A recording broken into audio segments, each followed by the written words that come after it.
ഇത് ഇന്നലെ രാത്രി നമ്മുടെ തിരുവനന്തപുരത്ത് സംഭവിച്ചൊരു ആക്സിഡൻ്റാണ്.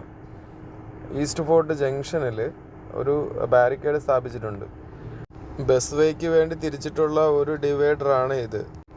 മതിയായ സുരക്ഷാ മാനദണ്ഡങ്ങളൊന്നും പാലിക്കാതെ തന്നെയാണ് ഇവിടെ ഈ ഡിവൈഡർ സ്ഥാപിച്ചിട്ടുള്ളതെന്ന് നമുക്കിതിൽ നിന്ന് മനസ്സിലാക്കാം.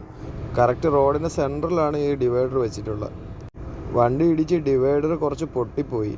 അതിൻ്റെ മുകളിലും താഴെയും വെച്ചിരുന്ന കമ്പിയാണ് കാറിനകത്തോട്ട് പൊത്തുപോയതേയിരിക്കുന്നത്. ഒരു ലേഡിയാണ് വണ്ടി ഓടിച്ചത്. അവരുടെ ഫാമിലി ആയിരുന്നു വണ്ടിയിലുണ്ടായിരുന്നതും. കുറച്ചുകൂടി വിസിബിളായിട്ടുള്ള ഒരു ഹാസാർഡ് ലൈറ്റ് പോലുള്ള എന്തെങ്കിലും ഒന്നും കൂടി അവിടെ ഉണ്ടായിരുന്നെങ്കിൽ ഈ ഒരു ആക്സിഡൻറ്റ് സംഭവിക്കില്ലായിരുന്നു.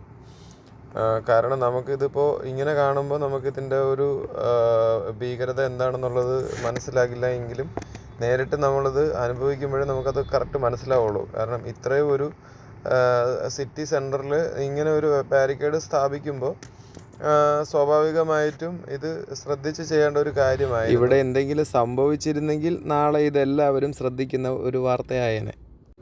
ദൈവത്തിൻ്റെ അനുഗ്രഹം കൊണ്ട് അവർക്ക് എന്തോ ഒരു ഭാഗ്യമുള്ളത് കൊണ്ട് അവർ രക്ഷപ്പെട്ട് എന്ന് വേണം പറയാൻ. സുരക്ഷിതമല്ലാത്ത ബാരിക്കേഡുകൾ പല സ്ഥലങ്ങളിലും ഇതുപോലെ സ്ഥാപിച്ചിട്ടുള്ളതായിട്ട് എൻ്റെ ശ്രദ്ധയിൽ തന്നെ പെട്ടിട്ടുണ്ട്.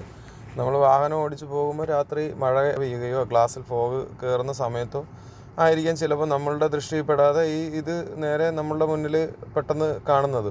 അപ്പോൾ ഒന്നും ചെയ്യാൻ പറ്റുന്ന അവസ്ഥയിലായിരിക്കില്ല. നാളെ നമുക്കും ഇതുപോലെ സംഭവിക്കാം. ഇതുപോലെ ശ്രദ്ധയില്ലാതെ ഓരോ കാര്യങ്ങൾ ചെയ്യുമ്പം റോഡിലൂടെ പോകുന്ന പാവപ്പെട്ട ഒന്നും അറിയാത്തവർക്കായിരിക്കും ഇതൊക്കെ കിട്ടുന്നത്.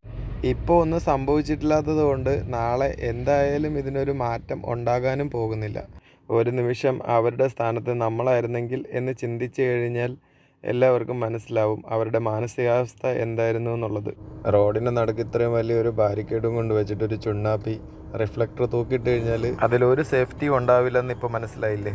ഇത് ഓടിച്ചിരുന്ന ലേഡിക്ക് കുറച്ച് ഹൈറ്റ് കുറവായിരുന്നതിനാൽ അവരുടെ തലയ്ക്ക് മേതേ കൂടെ ഇതിങ്ങനെ കടന്നു പോവുകയായിരുന്നു. അപ്പം പുറകിലിരുന്ന ഒരാളുടെ തലയിൽ നമ്മളുടെ സിനിമയിലൊക്കെ കാണുന്ന പോലെ നെറ്റിയിൽ വന്ന് ഇടിച്ച് നിന്ന് എന്ന് പറഞ്ഞ പോലെ ചെറുതായിട്ട് അവരുടെ നെറ്റിയിൽ തന്നെയാണ് വന്ന് ഇടിച്ച് നിന്നിരുന്നതും. അവർ വേറെ കാര്യമായ പ്രശ്നങ്ങളൊന്നും തന്നെ ആർക്കും കണ്ടില്ല. പ്രായമായ അമ്മമാരൊക്കെ വണ്ടി ഓടിച്ച് പോകുമ്പോൾ നമുക്കറിയുന്ന ഒരു റോഡാണെങ്കിൽ ഇങ്ങനെ ഒരു ഡിവൈഡർ നമ്മൾ ഒരിക്കലും പ്രതീക്ഷിക്കുന്നില്ല. എന്നാൽ അവിടെ ഒരു ഹാസാർഡ് ലൈറ്റോ എന്തെങ്കിലും ഒരു സിഗ്നൽ കൊടുത്തിരുന്നെങ്കിൽ ഈ അപകടം ഒഴിവാക്കാമായിരുന്നു. ഇരുട്ടായത് കൊണ്ടാണ് കൂടുതലും ഇതിനകത്ത് ആ കമ്പി കയറിയിരിക്കുന്നതൊന്നും ആർക്കും കാണാൻ പറ്റാത്തത്. കമ്പി അതിനകത്ത് ഇടിച്ച് വളഞ്ഞിരിക്കുകയാണ്. അതുപോലെ തന്നെ കാറ് സ്വല്പം പൊങ്ങിയാണ് നിൽക്കുന്നത് റോഡിൽ നിന്നും. അടിയിൽ കമ്പി പൊത്ത് കയറിയിട്ടാണ് ഇങ്ങനെ വണ്ടി പൊന്തി നിൽക്കുന്നത്.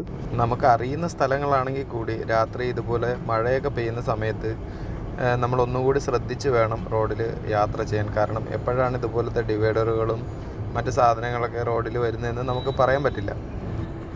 ഇതൊക്കെ റോഡിൽ ചെയ്യുന്നത് നമ്മുടെ സേഫ്റ്റിക്ക് കൂടി വേണ്ടിയിട്ടാണെങ്കിലും ഇതുവഴി ഒരുപാട് അപകടങ്ങൾ ഉണ്ടാവാറുണ്ട്. എല്ലാവരും സേഫായിട്ട് യാത്ര ചെയ്യൂ, സേഫായിട്ടിരിക്കൂ. Thank you.